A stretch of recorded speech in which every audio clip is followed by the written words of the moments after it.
हमारी माताओं एवं बहनों का एक सेवा करने का अवसर, वो भी रक्षाबंधन जैसे पवित्र त्यौहार के अवसर पे हमें प्राप्त हो रहा है।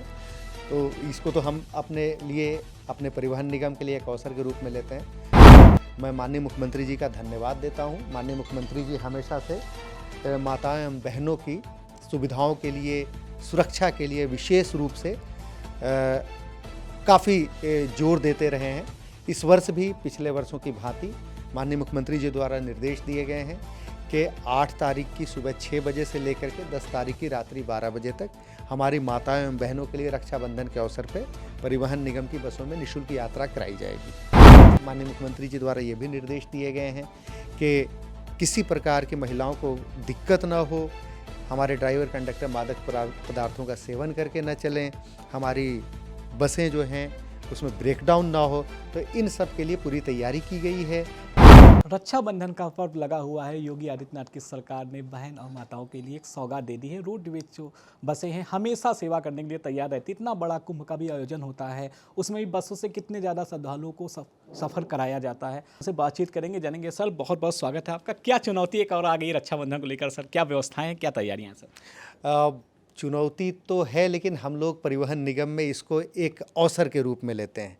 हमारी माताओं एवं बहनों का एक सेवा करने का अवसर, वो भी रक्षाबंधन जैसे पवित्र त्यौहार के अवसर पे हमें प्राप्त हो रहा है।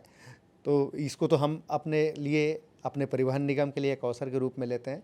मैं माननीय मुख्यमंत्री जी का धन्यवाद देता हूँ। माननीय मुख्यमंत्री जी हमेशा से माताओं एवं बहनों की सुविधाओं के लिए, सुरक्षा के लिए विशेष रूप से काफ़ी जोर देते रहे हैं। इस वर्ष भी पिछले वर्षों की भांति माननीय मुख्यमंत्री जी द्वारा निर्देश दिए गए हैं कि 8 तारीख की सुबह 6 बजे से लेकर के 10 तारीख की रात्रि 12 बजे तक हमारी माताओं एवं बहनों के लिए रक्षाबंधन के अवसर पे परिवहन निगम की बसों में निःशुल्क यात्रा कराई जाएगी। इसके लिए पूरी व्यवस्था की गई है। माननीय मुख्यमंत्री जी द्वारा ये भी निर्देश दिए गए हैं कि किसी प्रकार की महिलाओं को दिक्कत न हो, हमारे ड्राइवर कंडक्टर मादक पदार्थों का सेवन करके न चलें, हमारी बसें जो हैं उसमें ब्रेकडाउन ना हो, तो इन सब के लिए पूरी तैयारी की गई है। दिशा निर्देश जारी किए गए हैं, वीडियो कॉन्फ्रेंसिंग की गई है। हमारे ड्राइवर कंडक्टर चूँकि इन अवसरों पर भी अपने कर्तव्यों का निर्वहन करते हैं, जबकि सभी लोग अपने माताओं एवं बहनों को यात्रा करके वहाँ पर पहुँच कर राखी बंधवाते हैं, तो उनका भी एक त्याग होता है। तो इसके लिए उनके लिए एक इंसेंटिव की भी घोषणा की गई है। पीछे के वर्षों में भी किया जाता रहा, इस बार भी की गई है, ताकि जो भी हमारे माताएं बहनें हमारे बसों में ट्रैवल करें, उनको किसी प्रकार की कोई असुविधा ना हो। सर कितनी बसें उत्तर प्रदेश में लगाई गई हैं? क्या व्यवस्थाएं विशेष की जा रही हैं ताकि बस के जो अड्डे हैं वहाँ ज़्यादा भीड़ भाड़ ना हो, महिलाओं को किसी तरह की कोई परेशानी ना हो सर? 13,000 बसें हमारी चलाई जाएंगी। आम दिनों में लगभग हमारी 11,500 बसें चलती हैं। इस बार 13,000 से लेकर 13,500 बसें हम लोग इस बार सड़कों पे चलाएंगे, जिससे कि कहीं पर भीड़ भाड़ तो अवश्य बढ़ेगी, क्योंकि त्यौहार का समय है और ये बड़ा पवित्र त्यौहार है। इसमें किसी प्रकार की कोई असुविधा हमारे यात्रियों को ना हो, हमारी माताओं एवं बहनों को ना हो, उसके लिए बसों की संख्या भी बढ़ाई गई है, उनके मेंटेनेंस का भी ध्यान रखा गया है और हर तरीके से डायनेमिक रहेगा। जहाँ पर आवश्यकता होगी हम लोग आसपास के डिपो से, बस स्टेशन से भी बसों को मंगा करके तुरंत, जैसे हम लोग हमेशा महाकुंभ में भी हम लोगों ने इसी तरीके से डायनेमिक और त्वरित कार्रवाई की थी, उसी तरीके से इस बार की भी। सर आप देख रहे हैं बारिश का मौसम है, बाढ़ भी आई हुई है। बहुत सारे उत्तर प्रदेश के ऐसे गांव हैं जो पूरी तरीके से जलमग्न है सर, तो क्या लगता है बाढ़ को देखते हुए कुछ अलग से भी व्यवस्थाएं की गई हैं? देखिए, बाढ़ की जो पूरी व्यवस्था है, इसके लिए जिला प्रशासन पूरी तरीके से सजग है।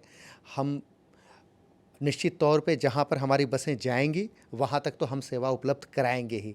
जहाँ पर हमारी बसों के जाने की व्यवस्था नहीं होगी वहाँ पर तो थोड़ी सी निश्चित तौर पे समस्या आएगी। सर और जो माताएं बहनें जाएंगी उनके लिए कोई मैसेज देंगे कि अपने सामान सुरक्षा करें? जो अक्सर देखते हैं बसों में जाती हैं बहन माताएं, किसी का मोबाइल रह जाता है, किसी का कोई जेवर रह जाता है सर, इसके लिए कोई मैसेज देंगे सर ताकि लोग जागरूक बने, आपके जो परिचालक हैं वो भी जागरूकता फैलाएँ? ये हम सब लोग जहाँ पर भी सड़कों पे भी चलते हैं तो हम ये उम्मीद करते हैं कि हम बाएं साइड में चलें। जहाँ कहीं भी हम जाते हैं तो निश्चित तौर पे अपने सामान की रक्षा स्वयं करते ही हैं। इसके अलावा परिवहन निगम की बहुत ही गौरवशाली परंपरा रही है कि हमारे यहाँ अगर कोई सामान छूट गया और किसी दूसरे व्यक्ति ने अगर उस सामान को नहीं लिया और अगर वो सामान हमारे बस में रह गया, तो हमारे चालक और परिचालक इतनी ईमानदारी का परिचय देते हैं कि कई दिनों के बाद भी किसी का भी सामान छूट जाने पर अगर हमारे पास कोई सूचना उपलब्ध रहती है कि ये किनका है, तो उनको बुला कर करके वो सामान उपलब्ध कराया गया है। लेकिन निश्चित तौर पे स्वयं जागरूक होना और भी बेहतर है। तो आप सुन रहे थे, हमारे साथ बातचीत कर रहे प्रबंध निदेशक सर, जिन्होंने बहुत अच्छे तरीके से रक्षाबंधन में जो माताएं बहनें सफ़र करेंगी उनको किसी तरीके कोई परेशानी नहीं होगी। मानसून आप देख रहे हैं किस तरीके से बाढ़ और बारिश लगातार हो रही है, उसको देखते हुए रोडवेज की बसों ने पूरी तरीके से तैयारियां कर ली है। पूरी खबर को लेकर आपका क्या सोचना है, कमेंट जरूर बताएं। देखते रहें 24 अड्डा न्यूज। नमस्कार।